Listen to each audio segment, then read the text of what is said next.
Хайцгаа it's Coachella. Bieberchella. Өнөөдөр Coachella-гийн бичлэг хийнгээд нодлон Playtime дээр өмсөжсэн хувцас өмслөө. Айгүй юм Coachella-лаг vibe бүрдүүлэх гэж хичээлээ. Тэгээ өнөөдрийн бичлэгээр бүгдээрээ жилийн өмнөх Coachella-гийн тухай би бас бичлэг хийжсэн. Coachella-гийн үнэн төрх хүн болгоны нэх мэдээд байдаггүй тал мал гэл те. Одоо ариун цэврэгрөө усанд ордог гэсэн юмны үн мөн гэж ярьсан. Тэгээ энэ жил болохоор ярих гол сэдвүүд болохоор мэдээж Justin-ийн үзүүлбэр, Cat's Eye, Manoгийн хил ам, мэдээж үн. Тэгээд бас нэг Coachella-г тойрсон хид хідэн худал үнэнд цуурхлууд. Тэгээд Sabrina Carpenter үзэн ядагдж байгаа тухай. Тиймэрхүү хүмүүсийн тухай ярих гэж байна. Би болохоор одоо Justin-ийн үзүүлбэрийг огт үзээгүй байгаа. Гүрийгээд ердөөсөө reel мэл гарч ирвэл шууд гүйлгээд байгаа. Тийм одоо нэг иймэрхүү тренд яваадсан шүү дээ. Би хизээч им FOMO мэдэрч ийсэнгүү. FOMO гэдэг нь fear of missing out. Юмнаас дутж байгаа мэдрэмж авч ийсэнгүү. Хэдэн оноос хойш 2010 оноос хойш Justin-ыг сонсож байгаа. Одоо жинхэнэ одоо Bieberchella дээр байх ёстой жинхэнэ хүн нь би байтал баахан юм одоо саяхнаас л Justin-ыг сонсдог болсон хүмүүс Coachella-д Justin-ыг үзэх гэж нэтэр гээд. Тэгээд юунаас эхлэх вэ? За Justin-аас шууд эхэлчихээ те би айгу догтлоод байна.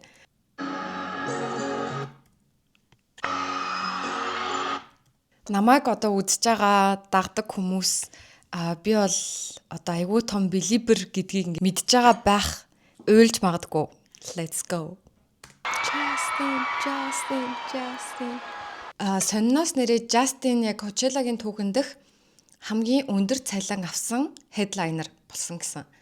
Тэгээд Beyoncé-гийн цалин болохоор $8 сая байсан байна л да. Тэгээд Justin $10 сая цалин авж байгаа гэсэн ийм мэдээ байсан. Тэгээд дээрэс нь хамгийн их тикет борлуулагдсан гэснээр одоо хамгийн өндөр тикет авах хүсэлтэй хүмүүс байсан гэх юм уу? Тийм одоо ticket demand гэж ярьж байгаа. Тийм тоогоороо бас Coachella-гийн түүхэнд рекордыг эвдсэн гэж байгаа. Сэрүүлгэн дээр энэ дуу байдаг. Миний сэрүүлгэн дээр энэ дуу байдаг. All I can take. Амар гоё юм. Тайзан яг ингээд доороос нь бичиж байгаа энэ үгээс амар гоё юм. Ёо лед мэт амар гоё юм бэ. Yay, team heavy үзэж байна. In their living room, in their bedroom. I'm in my living room. What's going on, guys? How you guys doing at home? I'm doing so good. Ёо ямар их хүн бэ. Энэ дуу бас миний сэрүүлгэн дээр байдаг. Би нөгөө Англид байхдаа яг Justin-ийн сүүлд гаргасан цомгны нэг хідэн дууг нь яг бүр байн on repeat ингээд давтаж сонсч байсан баггүй. Тэрний нэг дуу бас юм. Одоо ингээд сонсонгууд Англид байгаа юм шиг санагдаж байна. Baby I ain't walking away. I'll be fucked up if you can't be right. Told you I changed even when I know I never could. You guys remember this song?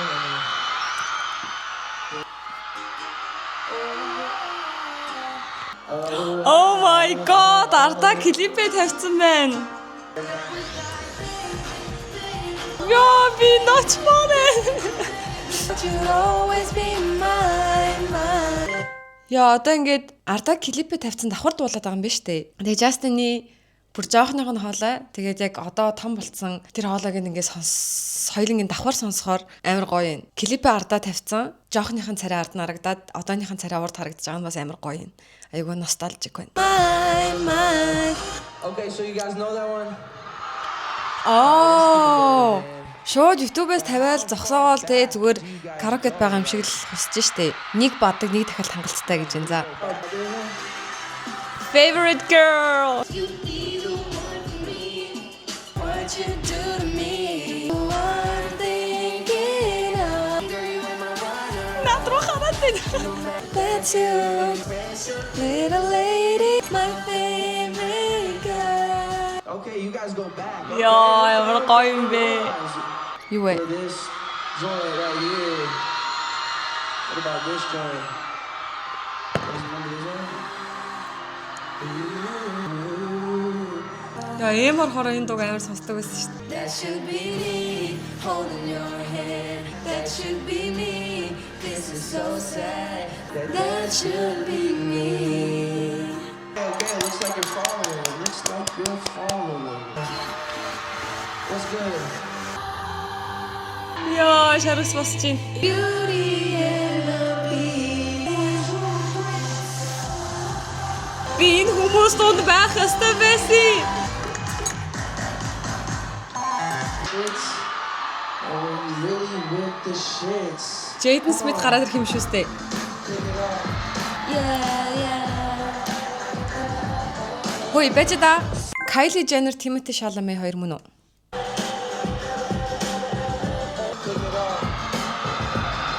Тийм байж шүү. Kylie Timothée хоёр шүү.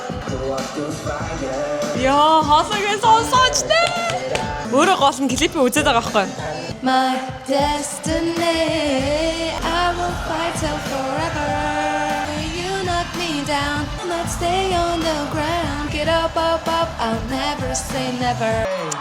Jaden Smith гараад ирнэ гэж бодсон шүү. Confident. Don't do it to me. Focus. Hazy. She got a body like that. Think she foreign. Got passports. Me, I'm more. She's confident. Oh no. Гэртээ байгаа юм шиг босч штэ. Зүгээр Cut it. Anybody knows us all over the world tonight.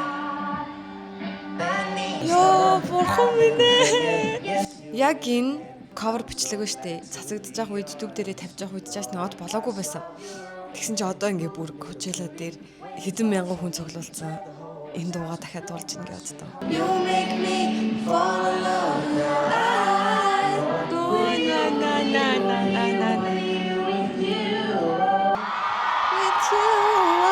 Тэр нуглаагаа хүртэл санаад ш ямар гоё юм бэ. Man, this goes back So sick. Now that I'm alone, 'cause right now it says that we. Эхлээд ээж нь хүүгээ одоо сургуулийнхаа дууны тэмцээнд ингээ орохт нь бичлэг хийгээд хамаатнуудаа үзүүлэх зорилгоор YouTube дээр байршуулж ирсэн байхгүй юу. Тэгээд тэр бичлэгнүүдээс нь ингээд бум viral болсон. Тэгээд Justin-ыг Scooter Braun анзаараад тэг гэрээ зураад тэгээд дуу хийх болсон. Одоо тэр бичлэгнүүдийн нэгийг бид нар үзэж байна.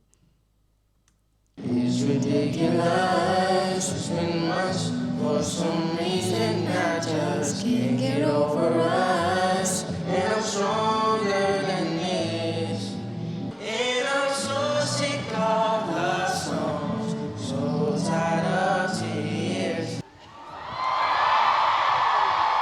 Би Justin-аар тэгтээ бүр үнэхээр их бахархаж байна. Sorry. Selena-д зориулсан доо. Wi-Fi, man. Come on. Wi-Fi. Wi-Fi. There we go. That I make those mistakes maybe once or twice. By once or twice, I mean maybe a couple of hundred. Is it too late now to say sorry? Энэ дууг гарч яхад би 10 жил байсан байхгүй юу. Тэгээ дуун цацагдаад тэгээ би хичээл дээрээ байсан. Тэгээ би багшаа би самбарын альчууд орох ч дээрээ гэж гараад тэгээд би энэ дууг сонсч ирсэн. I'm all alone and my choice and I'm alone. Where are you now that I need ya? Couldn't find you anywhere. Maybe let's run that back one more time. I don't know if you've seen it, but this is me walking into a glass door. Oh, yep, there it is again. One more time. Зүгээр л бөөнөрөө нийлээд те интернет ухаж байгаа юм шиг л штэ. Өө миний нэрээ шилэн хаалга мөргөж байгаа бичлэгийг харсан уу гэх юм. Гоё ш дотно ш. Good one. Миний шатнаас унж байгаа бичлэгийг бас үзүүлэх гэж байна. Where you got me all in my head. За ингээд дууслаа. За honest сэтгэл заяа жинхэнэ сэтгэл гоё яла. Justin яг нөгөө дуртай болохоор гоё яла. Гоё амьдараа дуулж байгаа нь гоё нь үнэхээр гоё дуулж ийн хамгийн таалагдсан хэсгүүд нь айгүй гоё амьдралтай санагдаж ийн найзтайгаа байгаа юм шиг. Тийм гэхдээ бас жоохон залхуу санагдлаа. Залхуу гэдэг нь одоо юу гэмэрч юм бэ те? Justin залхуу байж байгаа нь зогсож байгаа. Өөр артист зүгээр ингээл гарч ирээл бүтэн яг ингээд байсан бол хүмүүсийн дургуг айгүй хүрэх байсан байх. Justin болохоор зүгээр л өөрөө байгаа нь хангалттай байх шиг байна. Зүгээр дуулаад тэ хувцас солихгүй ямар нэгэн бүжиг тайзны сүртэй юм байхгүй. Дээр үеийнхаа дуунуудыг давтаж одоо дахиж дуулж байгаа нь зүгээр ингээ YouTube-ээс тавиад давхар дуулж байгаа нь хэрвээ өөр хүн тэгсэн бол айгүй мэрэгжлийн бус санагдах байсан байж магадгүй. Гэтэ Justin яг тхийг сонгож байгаа нь бас гоё юм. Тэгээд жоохных нь хоолойг одоогийнх нь хоолойтой давхцаж сонсож байгаа нь бас үнэхээр гоё лаа. Би Justin дуртай болохоор надад гоё санагдсан уу эсвэл үнэхээр гоё юм уу мэдэхгүй байна. та нар бос сэтгэлээлээрээ. За бүгдээ юунаас эхлэх вэ гэвэл Cat's Eye-аас эхлэе. За Cat's Eye Сахарагийн стейж дээр үзүүлбэрийг үзүүлсэн. Тэгээ Cat's Eye анх удаа Coachella дээр гарч байгаа. Тэгээд Cat's Eye-хан болохоор өмнө нь одоо ярилцлаган дээр ингэж хэлжсэн. Бид нэр дебютэ хийснээс хойш Coachella-гийн тайзан дээр гарах бол бидний номер 1 одоо хүсэл мөрөөдлөөсөн гэж ярьж исэн. Тэгээд тэрэд маань хүсэл мөрөөдлөө биелүүлсэн байна. За Cat's Eye уг нь 6 гишүүнтэй. Гэхдээ Coachella дээр 5 гишүүн гарсан байгаа. За би өмнөх бичлэгэн дээр ярьж исэн. Cat's Eye манай тодорхойгүй хугацаанд завсарлага авсан байгаа. Тэгээ хизээр гэж ихийг хэлээгүй. Тэгээд үзэгчд маань манайг Coachella-гийн тайзан дээр харна гэж айгүй хүлээж исэн. Тэгтэл Cat's Eye-хан тавуулаа гарсан. Тэгээд Hype болон Geffen Entertainment-аас анх хэлэхдээ манай эрүүл мэндийн шалтгаанаас болж ингээд төр завсарлага авахар болсон. Одоо хамтлагийнхаа үйл ажиллагаанд хэсэгтээ оролцохгүй гэж хэлсэн. Тэгсэн чинь манай эрүүл явж илээ. Зүгээр алхаж гიშгээ явж илээ. За тэгээд тэдний үзүүлбэрээс хамгийн чухал ярих ёстой юм гэвэл тэд нэр шин дуугаа гаргасан. Тэгээд тэр шин дуугаа бас тайзан дээрээ дуулсан, бүжиглсэн. Тэгээд тэр дуу бол үнэхээр ийм одоо яг ийм фестивалийн дуу байсан, хүмүүсийг дөргиож чадсан. Октод маань өөрсдөө ч ийм супер энергитэй, эрч хүчтэй галзуу байсан тайзан дээр. Гэхдээ хамгийн галзуу зүйл нь юу вэ гэхлээр Лара Меганыг долоосон тайзан дээр. Угаасаа тэгтээ өмнөх одоо тайзны үзүүлбэрүүд дээр ч гэсэн MIA гэдэг дууны төгсгөл дээр ингээ угаасаа яг гол руу гарч ирээд тэгэд ингээл тэрвэрлдэж мөврөлдөл ингээл бие биен дээрээ нуурч муурал айгүй юм одоо sexual байдаг аахгүй юу. Тэгсэн чинь Coachella-гийн тайзан дээр тэрийгээ дахиад level ахиулаад Лара Меганы ингээд хүзүүг нь ингээд долоосон. Тэгээ энэ дээр хүмүүс ямар сэтгэлдтэй байсан бэ гэсэн чинь нөх хитрхи хичээсэн харагдаад байна. Хитрхи юм галзуу болох гээд одоо хүчилцэн харагдаад байна. Ердөөс юм секси бас байсангүй гэж хүмүүс айгүй их тэгээ шүүмжилж илээ. Тэгээ та нарт тэр нь ямар санагдсан бэ? Надад болохоор яг би ингэсэн зөө гэж бодсон. Яг юм яагаад ингэж нэгтэй байгаа юм хүмүүс л ёо ямар гоё ингэж бодоогүй зүгээр л яг сюрпризтэй санагдсан надаа. За тэгээд нөгөө Leak гэдэг дуруугаа буцаж оръё. За Leak гэдэг дууг тавуулаа, клипэн дээрэж тавуулаа байсан, тайзан дээрэж тавуулаа. Тэгтэл тэр эдийн зургуулаа бүжгэлж байгаа одоо dance practice видео задарсан байхгүй юу? Leak хийгдсэн. Тэрэн дээр зургуулаа байсан. Буюу манаа байгаа гэсэн үг. Манаа энэ дуугаа одоо бүжгийн бэлтгэл дээр зургуулаа байсан. Эм чин дуугаа бичүүлэхдээ ч гэсэн 6 хүний бичүүлсэн хувилбар байгаа гэсэн үг. Тэгтэл Coachella дээр гараагүй. Манаа ингэж их хичээсэн байтал шин дуугаа бичүүлсэн, шин дууны бүжгээ мэдж байгаа тэгсэрээтэл Coachella дээр гаргаагүй. Дээрээс нь эрүүл мэндийн шалтгаанаар гисэн штэ. Тэгсэн чинь ингээ манаа бас мэдээлэл хийсэн. Ингэсэн. Тэгтээ Coachella-гаас өмнө 4 сарын 3-нд та нарын хайр болон дэмжлэгт маш их баярлаа.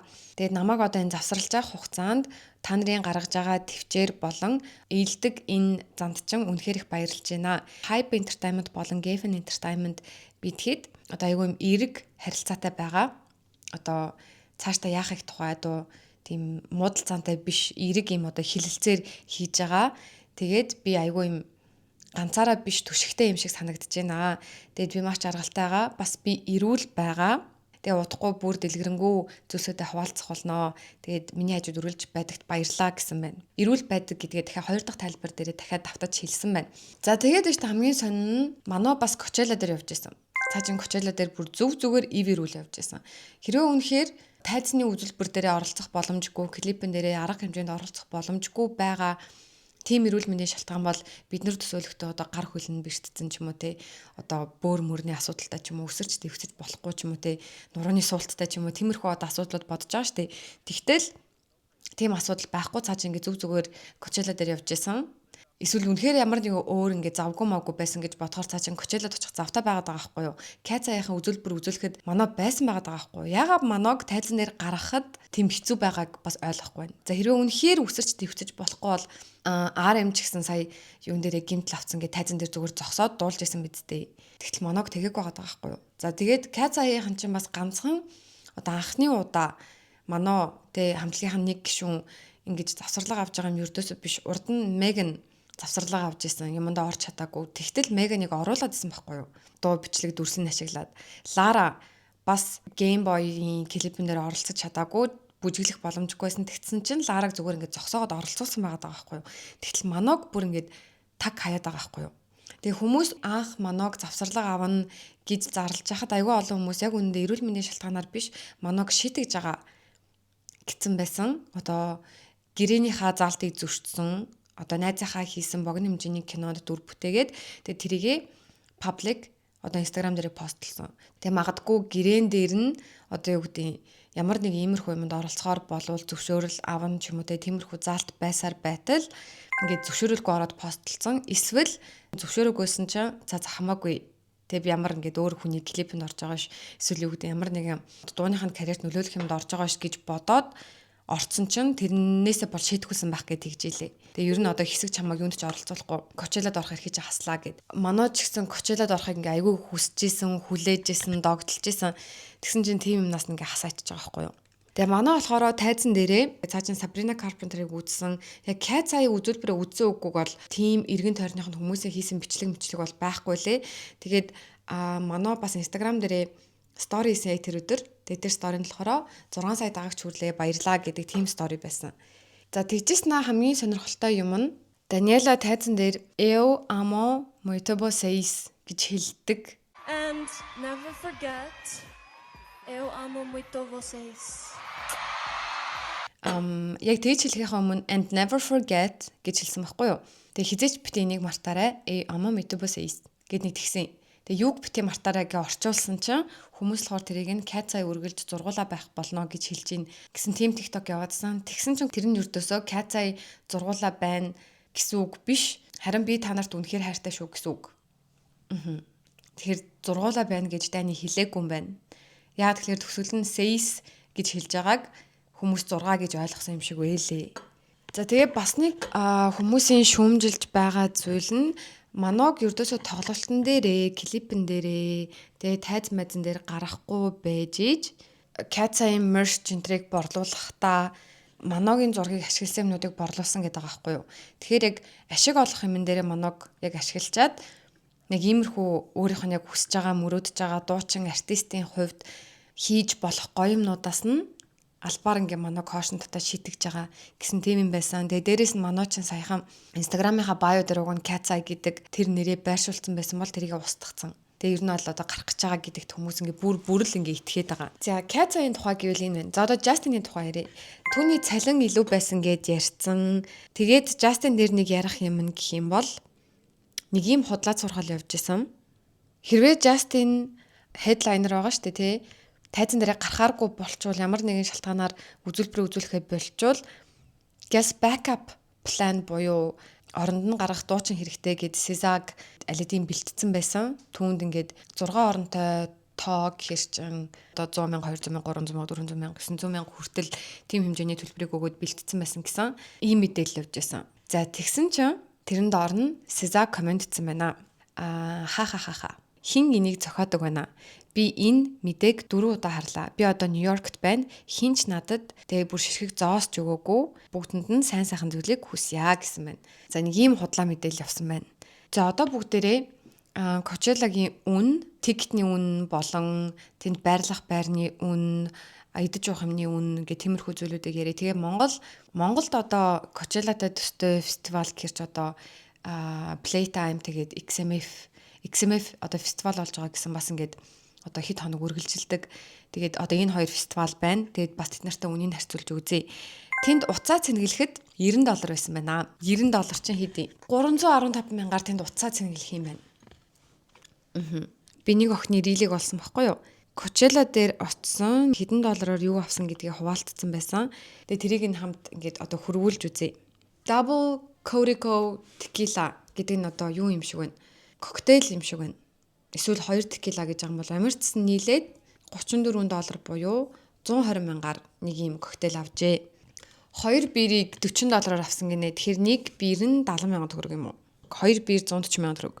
За Америкт уух юм бол нэг уух юм бараг за 40,000, 30-40,000 гэж баримжаалчих юм байна.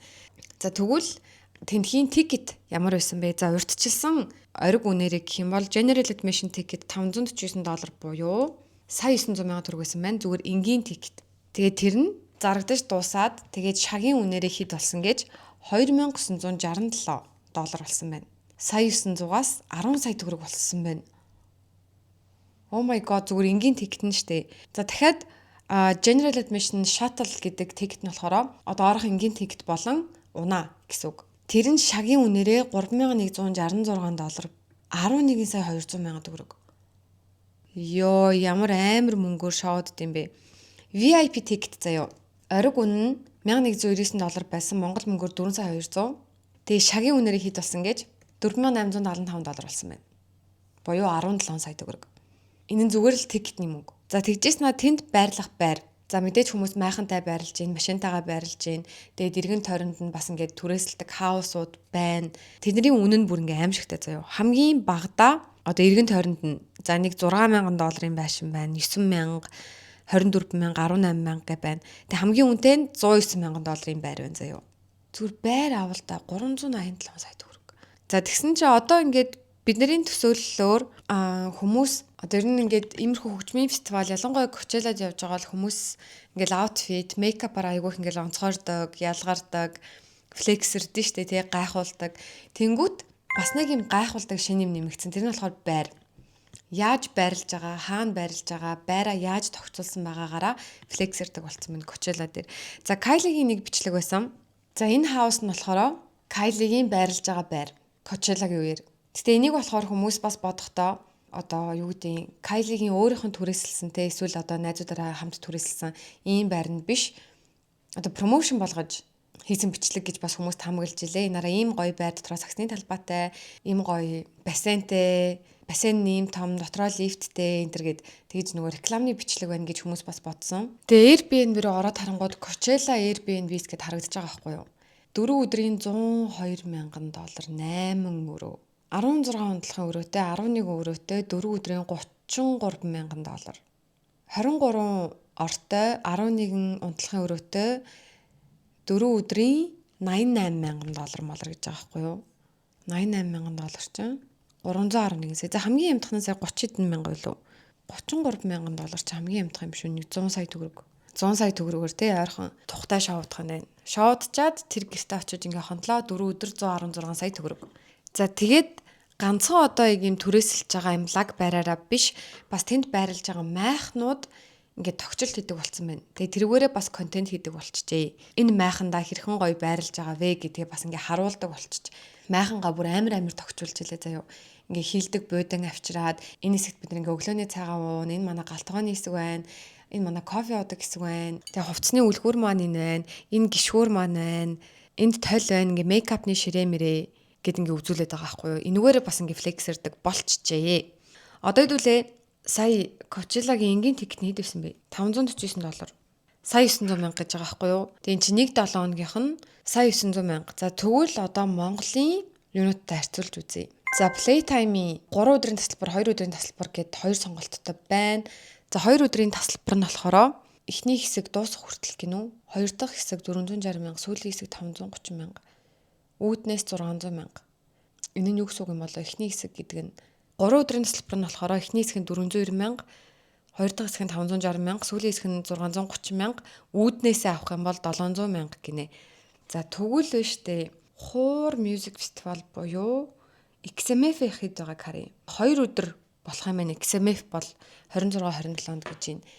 Тэнгүүд эдний үнэ нь болохоор flash sale гинэ 149,000. Flash sale гэдэг нь болохоор дууссан байна. Early bird нь болохоор 4 сарын 30 хүртэл $199,000 гинэ 2 өдрийнх нь.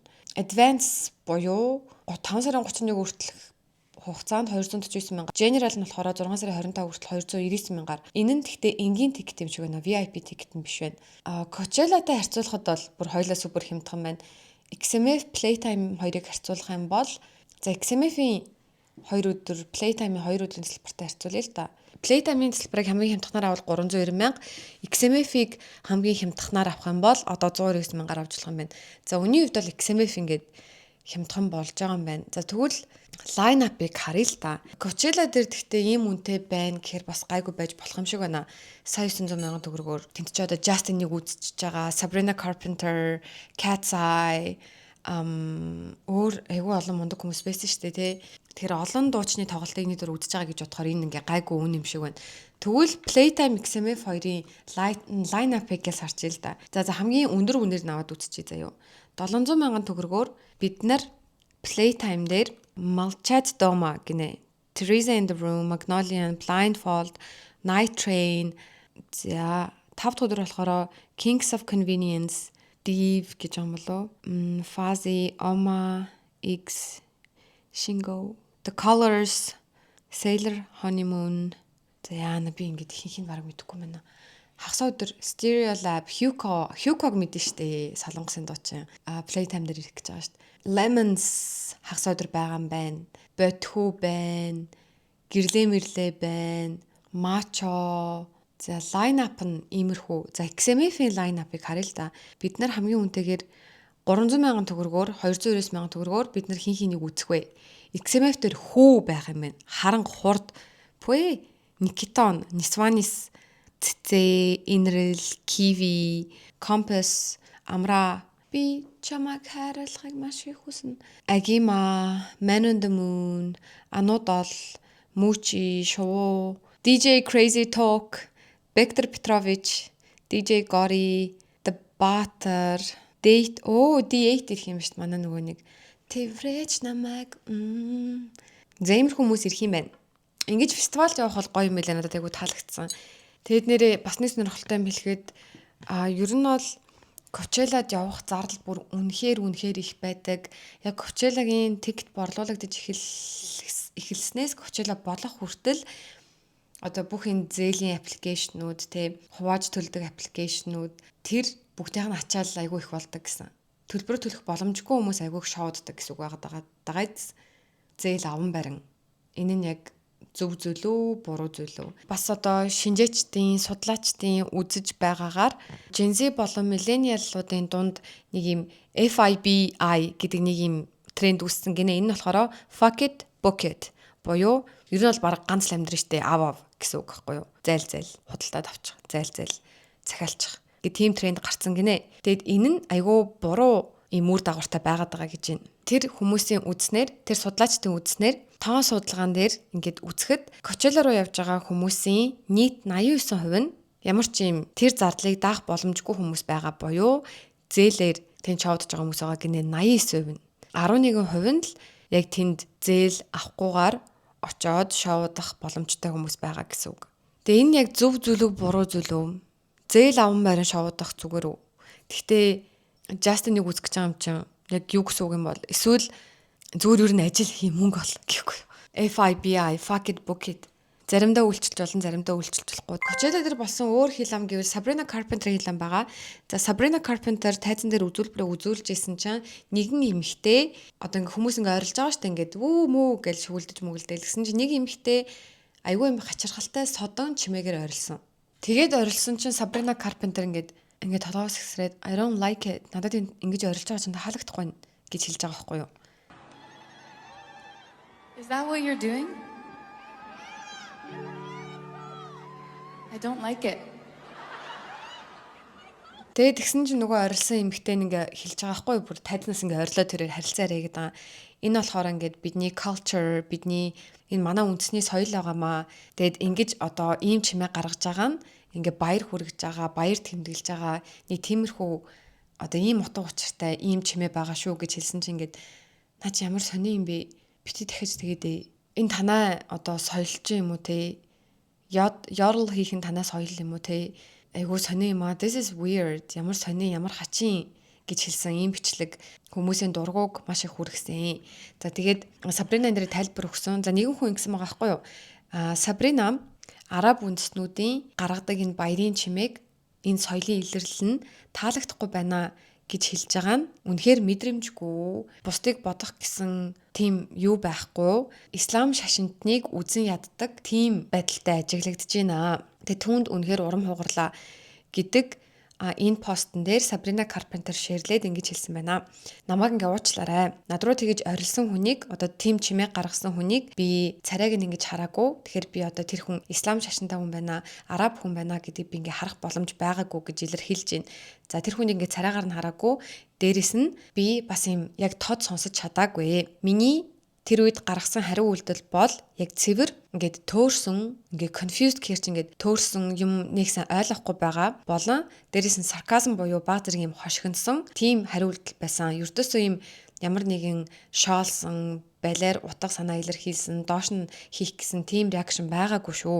Гэхдээ би тэр үед илүү дээр хариу үйлдэл үзүүлж болох байжээ. Тэгээ би одоо яг энэ чимээг ийм нэртэй юм байна, ийм утга учиртай юм гэдгийг одоо мэдэж авлаа.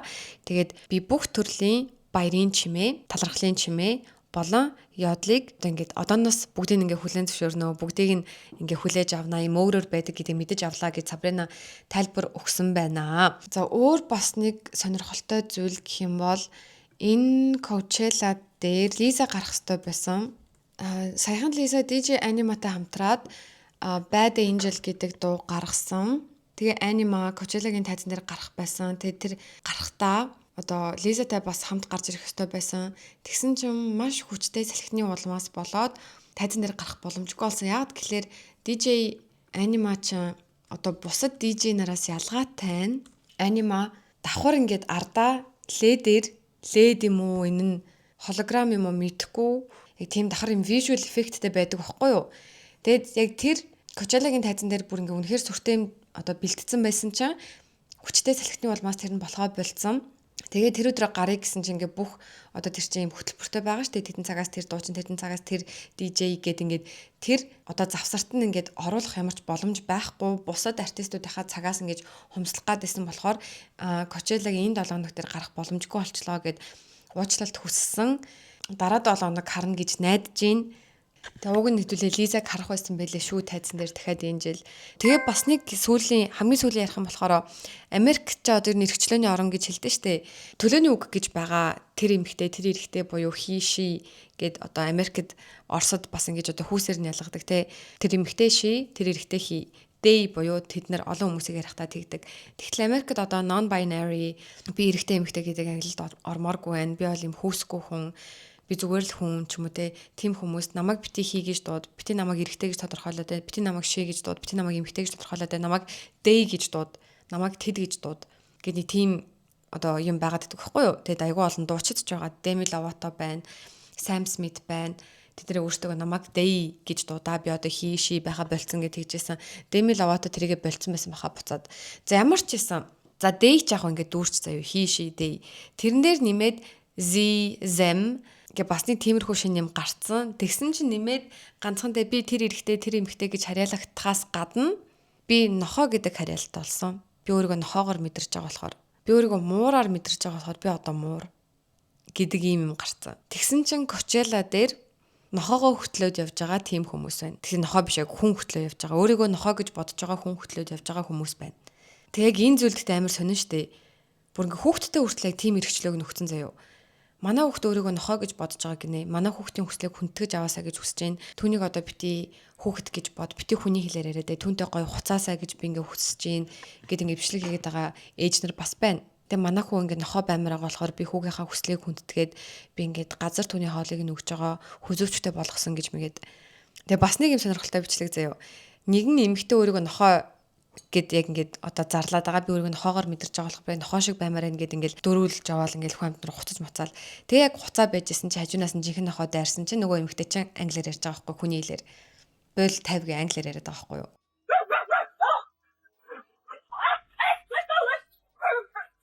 Тэгэхээр яг тэр хүн жинхнээс өөрийгөө нохоогоор мэдэрч байгаа зүйл үү, эсвэл өөрийгөө бусад зүйлээр онцгой тэгээ дахин давтагшгүй гэж мэдэрч чадахгүй байгаа болохоор ийм тэнэг зүйлүүдийг сонгож бусдаас онцгорж байгаа юм шиг мэдрэмж авахыг хүсэж байгаа юу.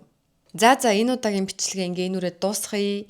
Coachella ярьж байгаад юу ч яриад ингээд замаасаа хазаагаа явчих. За тэгээ та нарт Coachella ямар байсан бэ? Catsa ямар байсан? Justin ямар байсан? Өөр уран бүтээлчид ямар байв? Надад нэрээ DJ Hugel гэх юм болов яг юу гэж унших юм мэдэхгүй байна. Энэ хүний 2026 оны Coachella-гийн сет нь ингээд надад айгу таалагдсан. Та нар сонсоод үзээрэй. Ялангуяа Snoop Dogg гарч ирж байгаа нь зөте гоёсэн. Гэртээ бол бүр ингээл баймаар байлаа. За тэгээ бүгдээ дараагийн бичлэгээр уулзцгаая. Bye.